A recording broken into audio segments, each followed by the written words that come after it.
Ladies and gentlemen, let's talk about a moment that changes everything. The moment you decide you're not coming back. The moment you stop rehearsing comebacks in your head, stop waiting for their texts, stop checking if they watched your story, stop hoping this time will be different. The moment you quietly, firmly, deeply say to yourself, I'm done chasing someone who keeps pushing me away. That decision, that no comeback rule, is exactly when the avoidance world starts to crack. See, avoidant people are experts at pushing you away while still expecting you to orbit them. They pull back, go cold, create distance, and retreat into silence. But deep down, they don't actually believe you'll leave. They're operating on a quiet assumption. You'll always be there. You'll always love harder. You'll always try again. Avoidants push you away because they assume you will always come back, and that silent assumption is the invisible script running underneath everything they do. They don't say it out loud, but emotionally, this is what lives inside them. You care more. You feel more. You'll fight harder. I can disappear and you'll still be there. That's why they're so casual with distance, so careless with silence, so comfortable withdrawing when things get real. They are banking on your attachment to them. They are relying on your empathy, your history, your longing, your hope. Deep inside, they fully expect you to absorb the hit, swallow the confusion, and keep the door unlocked. They push you away not because they don't want you at all, but because they want the benefit of your love without the discomfort of their own vulnerability. When an avoidant starts to feel emotional pressure, your needs, deeper conversations, talks about the future, your desire for consistency, their nervous system goes into quiet alarm mode. Closeness stirs old fierce suffocation, control, criticism, abandonment. So what do? They lean on their oldest survival strategy, they retreat. They become distant, cold, vague, or busy. They pull back emotionally, maybe physically too. They start sending mixed signals, acting like the connection matters one moment, and like you're just an option the next. What gives them the courage to do this? The belief that no matter how much they pull away, you'll be there waiting. They've watched you chase reassurance before. They've seen you send the long messages, initiate the difficult talks, apologize just to keep the peace, soften your boundaries just to keep them close. Every time you did that, it taught their system a lesson. I can retreat and they won't really leave. You have to understand this. Avoidants don't trust love, they trust patterns. They don't trust words. They trust what actually happens after the conflict, after the silence, after they disappear. If every time they withdraw, you run after them, their brain forms a conclusion. It's safe for me to push away because you won't go anywhere. So pushing you away becomes a strategy with zero consequence. In their mind, they get the best of both worlds. Emotional distance for them, emotional devotion from you. They get space without losing your loyalty. It's lopsided security. You bleed, they breathe. They aren't always doing this with cruel intent. A lot of avoidants don't sit there thinking, I know they'll come back, so let me play with them. It's not that cartoon villain. It's more subtle, more unconscious. It's a quiet expectation formed from repeated experiences where people tolerated their distance and still stayed. For many avoidants, early life taught them that others would bend around their walls. Caregivers chased their moods, partners tolerated their coldness, friends accepted their emotional absence. So by the time you come into the picture, you're stepping into a pattern they've rehearsed for years. When they push you away and you come back, it doesn't shock them. It confirms their worldview. I don't have to meet people emotionally for them to stay. And here's the heartbreaking part. Every time you return after being pushed away, your nervous system takes the hit their ego avoids. You internalize the story. If I just love harder, they'll finally feel safe. If I'm just patient enough, they'll stop running. You keep proving your love while they keep proving nothing. They learn they can take your heart to the edge and you'll still hold it out to them. They learn they don't need to stretch, don't need to grow, don't need to show up any differently. Because you'll emotionally do the work for both of you. The more you chase, the deeper their assumption roots. You'll always come back. This is why their behavior seems so casual, sometimes even cold, when they withdraw. They don't fully grasp the risk of losing you, because they haven't truly experienced losing someone who loved like you yet. They're not thinking, if I push too far, they're gone. They're thinking, they're upset, but they'll calm down. They always do. They'll text, they'll apologize, they'll try again. Your love has become their cushion, their safety net, their emotional backup system. They use distance like a reset button, trusting you to do the reconnecting. Everything starts to shift the moment that assumption becomes false. When you stop coming back, when your heart finally says, enough, when silence is no longer a tactic but a boundary, their internal script breaks. That's the first time they're forced to confront the reality that pushing people away can actually mean losing them. But that awakening only comes when the pattern stops, when you stop rewarding their avoidance with loyalty. So yes, avoidants push you away because they assume you will always come back. They depend on your softness to carry the weight of their fear. They count on your history to override your self-respect. They rely on your hope to keep you emotionally invested while they stay emotionally safe. The power flips not when they realize this on their own, but when you do. When you finally understand that every time you return to someone who doesn't meet you halfway, you teach them that pushing you away has no cost. And the moment you decide that the cost is actually too high for you, that's when the story of who holds the power completely changes.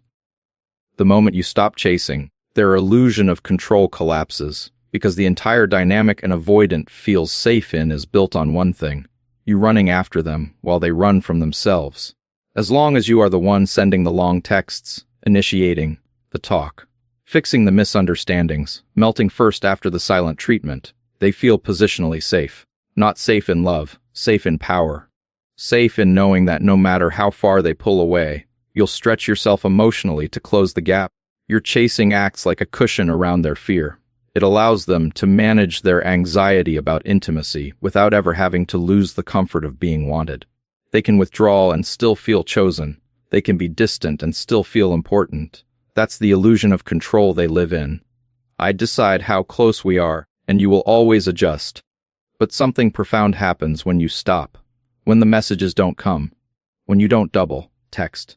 When you don't follow their breadcrumb of, hey, stranger, after weeks of silence. When you don't rush to soothe the tension they created.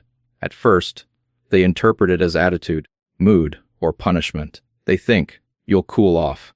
You always do. They're still living in the old script where distance is temporary and you are predictable. But then time passes. A day, several days, a week. Their phone stays quiet. The familiar energy of you chasing them, analyzing them, checking on them, disappears. And that's when a strange kind of discomfort moves into their body. Avoidants manage their relationships by staying one step removed. They're used to being the one who responds, not initiates, the one who reacts, not reaches. Emotional pursuit has always come from the other side. It lets them feel secure without ever having to risk tenderness. But when you stop chasing, you flip the polarity in a way they didn't prepare for. Suddenly, they're no longer in that elevated position of emotional control. They're not the one being pursued, they're the one sitting in uncertainty. The very uncertainty they spent so long dishing out is now sitting in their own chest. They start wondering, did I push too far? Are they angry? Are they done? Have they moved on? Did I lose them? For the first time, I are the one sitting in the questions. Their illusion of control collapses because control for them was never real control. It was your predictable response. It was your willingness to always be the one who breaks first. Once that pattern ends, they're left face to face not with you, but with themselves, with their own avoidance, with their own choices, with the reality that they may have mistaken your loyalty for permanence. They begin to see that what they thought was power was actually dependency. Dependency on your effort, on your softness, on your inability to let go. Without your chasing, they have no emotional buffer between their behavior and its consequences. For the first time, they feel the full weight of what it means to push someone away who doesn't come back. This is where many avoidants experience quiet panic. They may not show it outwardly. They might stay cool, on the surface, post as usual, act unbothered. But internally, the questions are loud. Your silence becomes the one thing they can't control, and it unnerves them. They start replaying old conversations. They check your social media. They think about the last thing they said. They remember how many times they dismissed your feelings, minimized your needs, or treated your presence like an option. That reflection is deeply uncomfortable, because up until now, they could always rely on one comforting idea. No matter what, you'll still want me. When that comfort is gone, their ego takes a hit it doesn't know how to process. And here's what's important. You didn't break them by being cruel. You broke the illusion by being done.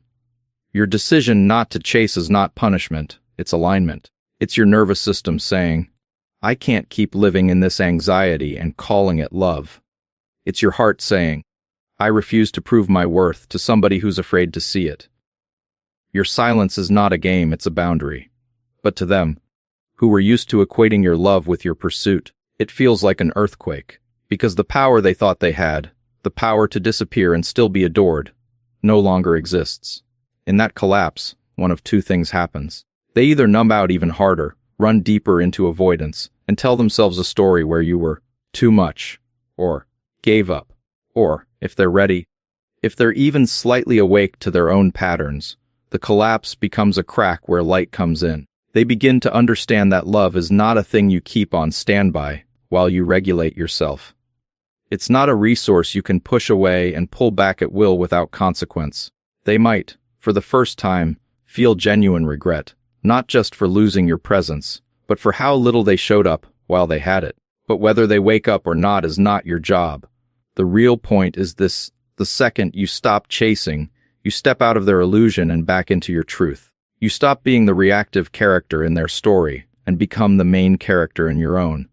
Their sense of control falls apart, not because you changed them, but because you finally changed your role, and that is where your real power and real healing begins. A dismissive avoidant doesn't regret losing you instantly. They regret losing the emotional safety you provided, because in their world, your love was the cushion that allowed them to avoid themselves. When they pushed you away, they didn't feel what you felt.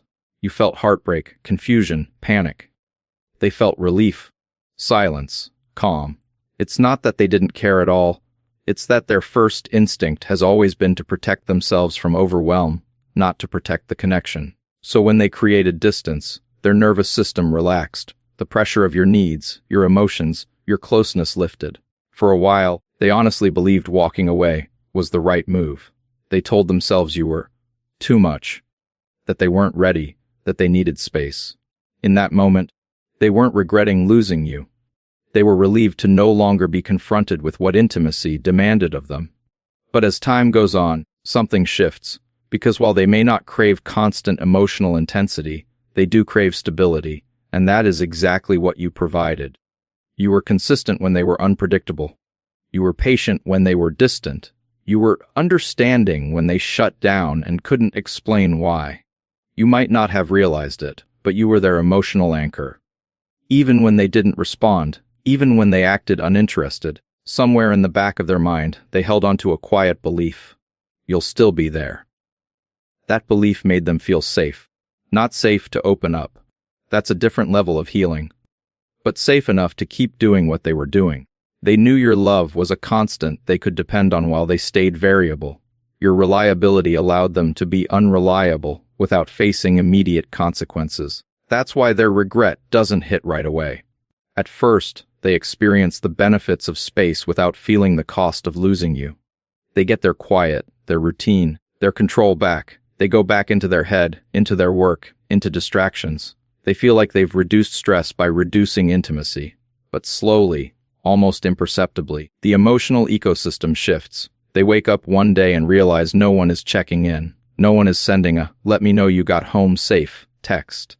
No one is tracking their moods, reading between their lines, or holding space for them when they're off but won't talk about it. That's when they start feeling the loss. But notice what they feel first. It's not, "I lost the love of my life," even if that may come later. The first sensation is more subtle, a drop in emotional safety. The world feels a little harsher. The nights feel a little quieter.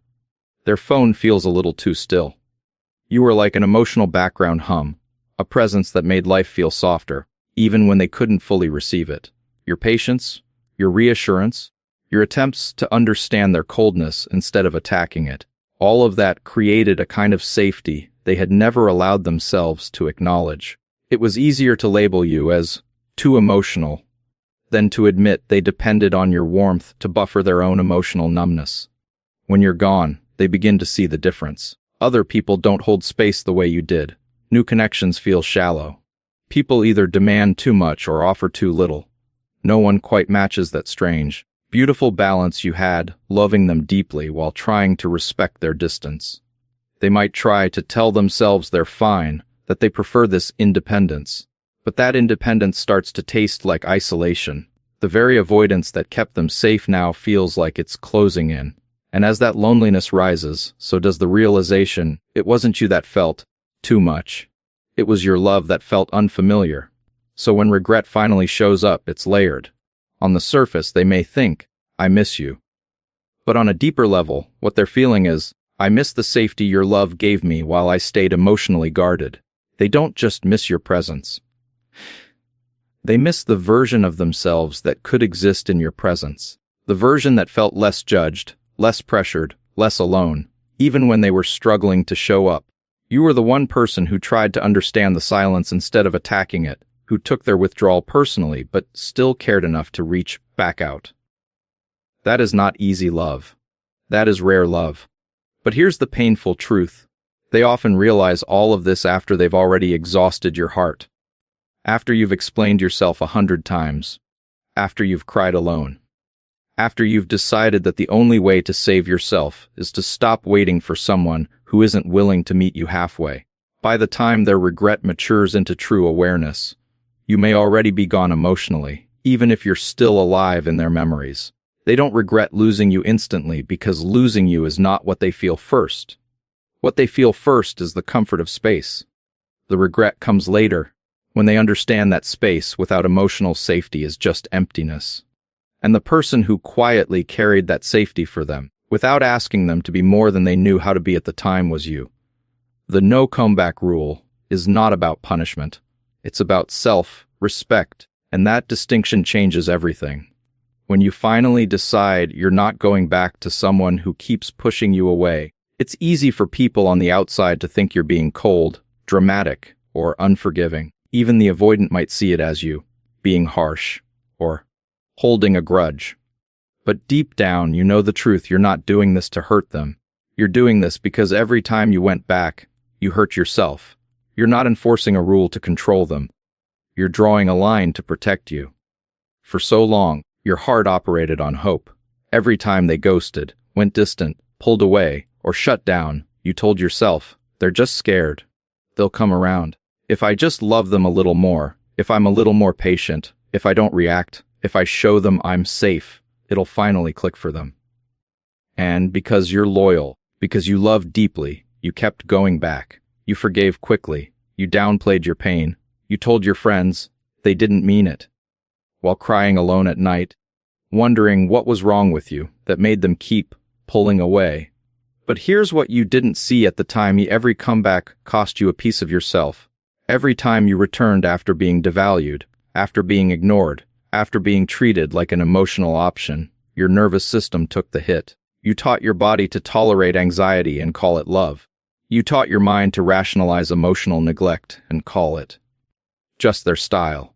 You taught your heart to accept bare minimum and call it something is better than nothing. Your soul was starving while you kept feeding everyone else. That's not love. That's self-abandonment dressed up as devotion. The no comeback rule is the moment you wake up and say, I can't do this to myself anymore. It's not about making them suffer. It's about finally refusing to make you suffer so they don't have to face themselves. You've already carried both sides of the relationship. You did the emotional labor, the initiating, the forgiving, the explaining. You bent your boundaries, softened your standards, silenced your needs. You made yourself small so they wouldn't feel pressured. You made your love quiet so their fear could stay loud. And where did it leave you? Exhausted, anxious, disconnected from your own worth. So when you decide you're not coming back, it's not cruelty, it's correction. You're correcting a dynamic that taught your heart to sit on the floor while theirs stayed on the throne. You're correcting the belief that their discomfort matters more than your pain. You're correcting the habit of letting them push you away and trusting you'll always be the one to pull things back together. The no comeback rule says, if you push me out, I'm not fighting for a spot in a life where I'm not respected. I'm not proving myself to someone who never proved